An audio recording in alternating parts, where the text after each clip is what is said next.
आज हम एक ऐसी कहानी में कह सकते हैं गोता लगा रहे हैं जो स्वाद, मेहनत और जबरदस्त कारोबारी समझ का संगम है।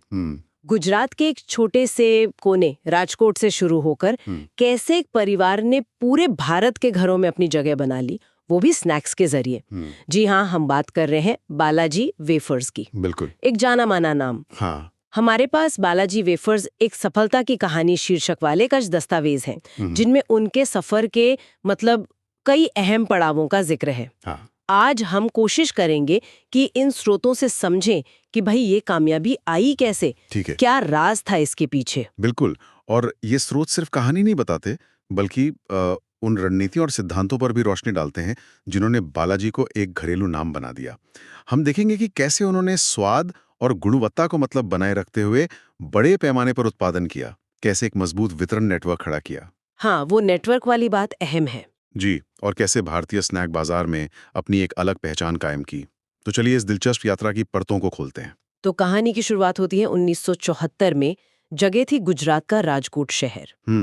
स्रोत बताते हैं कि जयेश पटेल और उनके परिवार ने इसकी नींव रखी।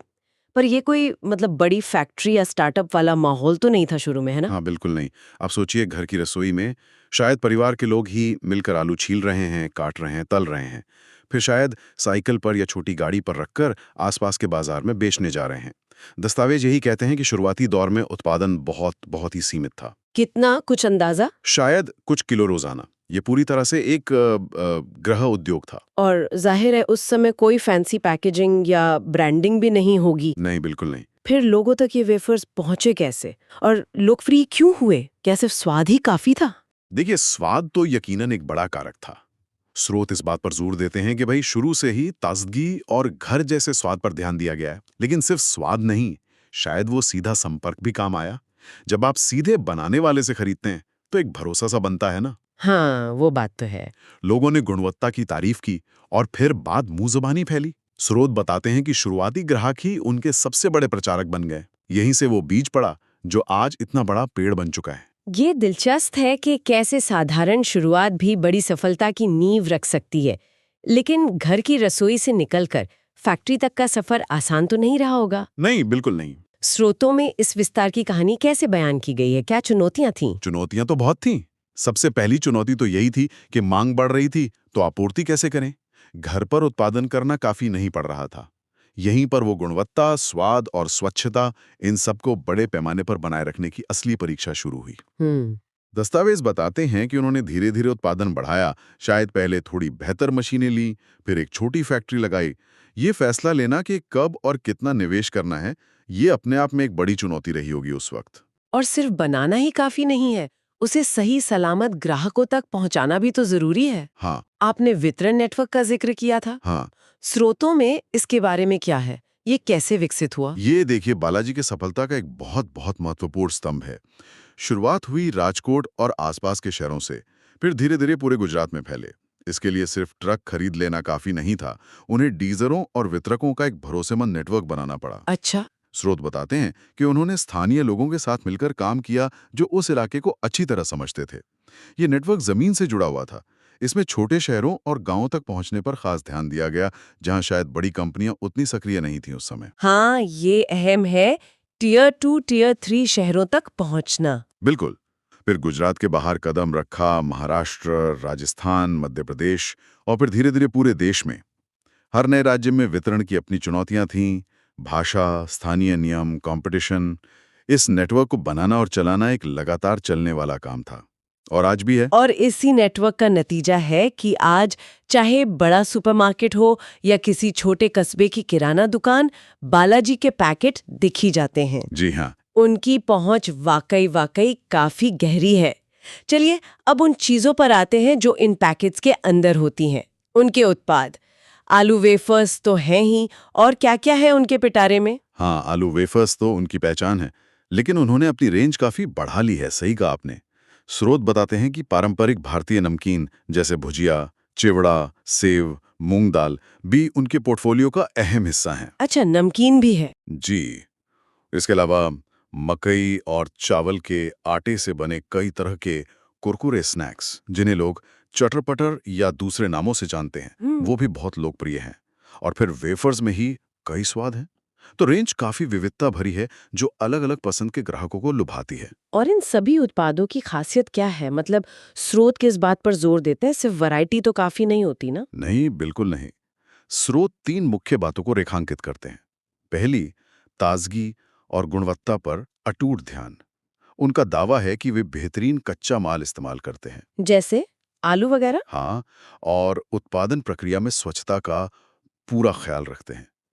दूसरी बात है स्वाद, खासकर वो पारंपरिक भारतीय स्वाद जो लोगों को पसंद आते हैं, उन्हें बनाए रखना। और तीसरी, जिसे नजरअंदाज नहीं किया जा सकता, वो है कीमत। बालाजी ने हमेशा कोशिश की है कि उनके उत्पाद आम आदमी की पहुंच में रहें। हाँ, वो 5 रुपए 10 रुपए वाले पैकेट तो बहुत चलते हैं। बिल्कुल, किफायती दाम पर अच्छी गुणवत्ता देना ये उनकी रणनीति का अहम हिस्सा रहा है।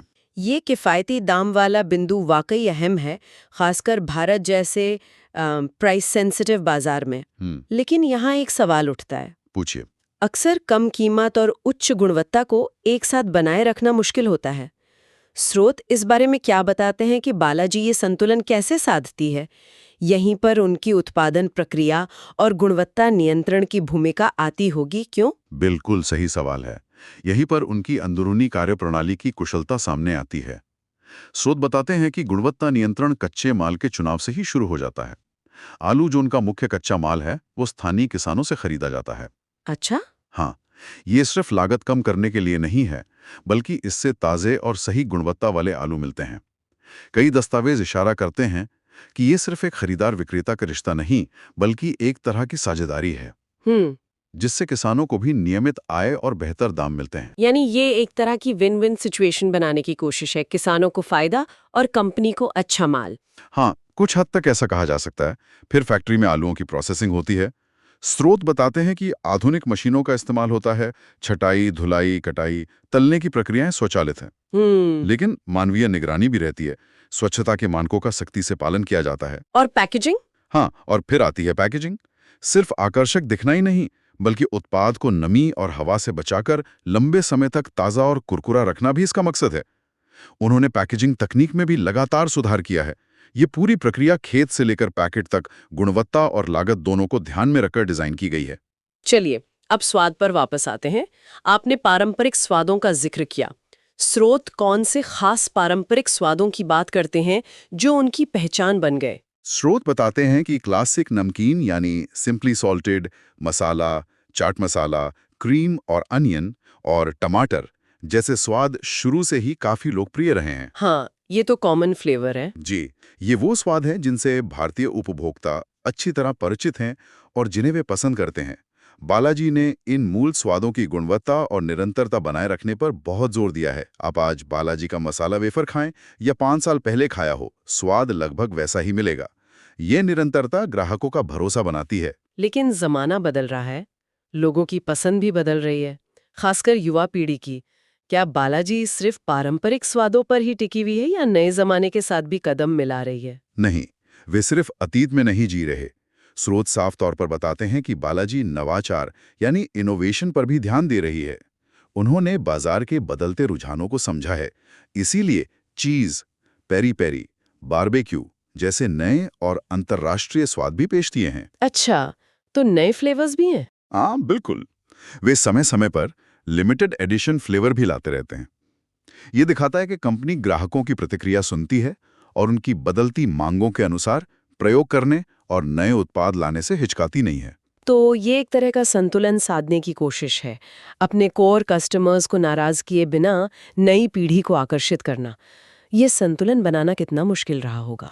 देखिए, ये किसी भी स्थापित ब्रांड के लिए एक बड़ी चुनौती होती है। स्रोत सीधे तौर पर इस संघर्ष का जिक्र तो नहीं करते, लेकिन ये जरूर बताते हैं कि नए स्वादों को लाने से पहले शायद काफी सोच विचार और बाजार अनुसंधान किया जाता है।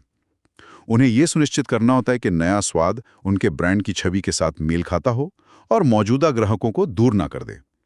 ये एक सतत चलने वाली प्रक्रिया है ना, जहां पारंपरिक जड़ों को मजबूत रखते हुए नई शाखाएं फैलाने की कोशिश की जाती है। उत्पाद और प्रक्रिया की बात तो हो गई, लेकिन किसी भी कंपनी को सफल बनाने के लिए एक मजबूत ब्रांड पहचान और ग्राहकों का विश्वास जीतना भी उतना ही जरूरी है। बिल्कुल। स्रोत इस बारे में क्या जानकारी देते हैं? बालाजी ने अपनी ब्रांडिंग कैसे की? ब्रांड निर्माण एक धीमी और लगातार चलने वाली प्रक्रिया है। स्रोत बताते हैं कि बालाजी ने शुरुआत में शायद ज्यादा विज्ञापन नहीं किया, उनका उत्पाद ही उनका विज्ञापन था। लेकिन जैसे जैसे कंपनी बढ़ी, उन्होंने विज्ञापन और ब्रांडिंग में निवेश करना शुरू किया।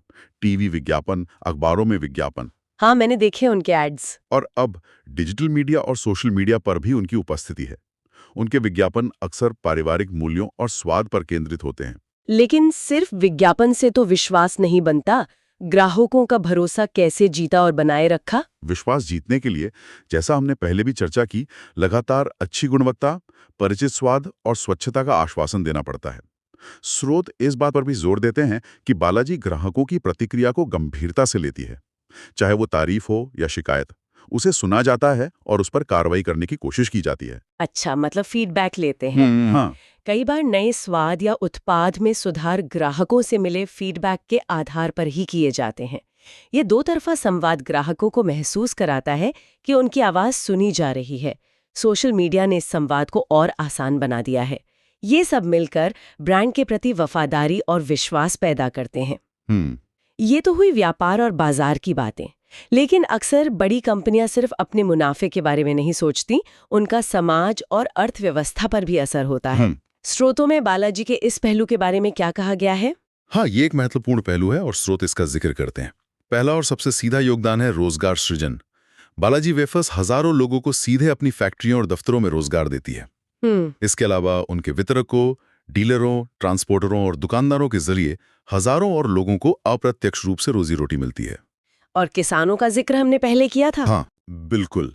स्थानीय किसानों से सीधे कच्चा माल, खासकर आलू, खरीद कर उन्हें एक निश्चित बाजार और बेहतर दाम देना, ये कृषि क्षेत्र के लिए एक बड़ा सहारा है। इससे ग्रामीण अर्थव्यवस्था को बल मिलता है। इसके अलावा जब कोई बड़ी कंपनी किसी क्षेत्र में स्थापित होती है, तो वो वहाँ के बुनियादी ढांचे के विकास में भी योगदान देती है और स्थानीय अर्थव्यवस्था को गति मिलती है। सही। छोटे व्यापारी, वितरक, किराना स्टोर के मालिक, इन सभी को व्यापार का अवसर मिलता है। स्रोत इसे एक सकारात्मक इकोसिस्टम के निर्माण के रूप में देखते हैं। इकोसिस्टम? हाँ, जहाँ कंपनी के विकास के साथ साथ उससे जुड़े सभी लोगों का विकास होता है। इकोसिस्टम यानी एक ऐसा ताना बाना जहाँ किसान, कर्मचारी, वितरक, दुकानदार और कंपनी सब एक दूसरे पर निर्भर हैं और एक दूसरे की तरक्की में भागीदार हैं। ये एक दिलचस्प नजरिया है जी। अब भविष्य की ओर देखते हैं। क्या बालाजी यहीं रुकने वाली है या उनकी कुछ बड़ी योजनाएं हैं? स्रोत भविष्य के बारे में क्या संकेत देते हैं? संकेत तो साफ हैं कि कंपनी रुकने के मूड में बिल्कुल नहीं है। स्रोत बताते हैं कि लगातार नए उत्पादों पर काम चल रहा है। स्नैक बाजार बहुत गतिशील है ना? हाँ, हर रोज कुछ नया आता है। तो ग्राहकों को कुछ नया और रोमांचक देते रहना जरूरी है। इसके अलावा भौगोलिक विस्तार की भी योजना है। देश के जिन हिस्सों में उनकी पहुंच अभी कमजोर है, वहां अपनी उपस्थिति मजबूत करने पर ध्यान दिया जा रहा है। और क्या भारत से बाहर जाने की भी कोई संभावना है, एक्सपोर्ट वगैरह? हाँ, निर्यात यानी एक्सपोर्ट की संभावना का भी जिक्र स्रोतों में मिलता है। हालांकि अभी शायद ही शुरुआती चरण में हो, लेकिन ये जरूर उनकी महत्वाकांक्षाओं का हिस्सा लगता है। आप सोचिए, भारतीय स्वाद वाले बालाजी वेफर्स दुनिया के दूसरे देशों में भी उपलब्ध हो। ये न सिर्फ कंपनी के लिए बल्कि भारतीय ब्रांडों के लिए भी एक बड़ी उपलब्धि होगी। ये वाकई एक रोमांचक संभावना है। लेकिन आजकल एक और बड़ा ट्रेंड है स्वास्थ्य के प्रति बढ़ती जागरूकता। Health consciousness. हाँ, लोग अब ज्यादा सेहतमंद खाने के विकल्प तलाश रहे हैं। क्या बालाजी इस चुनौती से निपट रही है? ये एक बहुत ही जरूरी सवाल है और स्रोत बताते हैं कि कंपनी इससे बेखबर नहीं है। इस बात के संकेत मिलते हैं कि वे स्वास्थ्यवर्धक विकल्पों पर शोध और विकास कर रहे हैं। हो सकता है भविष्य में हमें बालाजी के बेक्ड वेफर्स मिले। अच्छा, बेक्ड? कम वसा वाले स्नैक्स या शायद मोटे अनाज यानी मिलेट्स से बने उत्पाद देखने को मिले। ये उनके लिए एक जरूरी कदम होगा ताकि वे बदलते उपभोक्ता रुझानों के साथ कदम से कदम मिलाकर चल सकें। तो कुल मिलाकर बालाजी वेफर्स की कहानी सिर्फ आलू के चिप्स बेचने की कहानी नहीं है। ये गुजरात के एक छोटे शहर से शुरू हुई एक यात्रा है, जिसमें मेहनत, गुणवत्ता पर जोर, ग्राहकों को समझने की क्षमता और एक मजबूत वितरण नेटवर्क बनाने की दूरदर्शिता शामिल है। ये दिखाता है कि कैसे एक स्थानीय स्वाद को राष्ट्रीय स्तर पर पहुंचाया जा सकता है। हाँ, और ये कहानी सिर्फ एक कंपनी की सफलता की नहीं है। जैसा कि हमने चर्चा की, ये उस पूरे इकोसिस्टम की कहानी है जिसे उन्होंने अपने साथ खड़ा किया। किसान, कर्मचारी, वितरक, दुकानदार, ये दिखाता है कि व्यापार सिर्फ लाभ कमाने का जरिया नहीं, बल्कि बड़े पैमाने पर आर्थिक और सामाजिक बदलाव लाने का माध्यम भी बन सकता है। सही कहा। उन्होंने स्वाद और किफायती दाम का जो संतुलन साधा, वो उनकी सफलता की कुंजी रहा है, इसमें कोई शक नहीं। बिल्कुल। और इन स्रोतों से गुजरने के बाद एक सवाल मन में रह जाता है, जो शायद उनके भविष्य की दिशा तय करेगा। क्या सवाल? जैसे जैसे स्वास्थ्य के प्रति जागरूकता और बढ़ेगी, बालाजी अपने उस पारंपरिक चटपटे स्वाद, जो उनकी असली पहचान है, और सेहतमंद विकल्पों की बढ़ती मांग के बीच संतुलन कैसे बनाएगी? ये बड़ा चैलेंज है। क्या वो स्वाद से समझौता किए बिना सेहतमंद बन पाएंगे? ये देखना वाकई दिलचस्प होगा।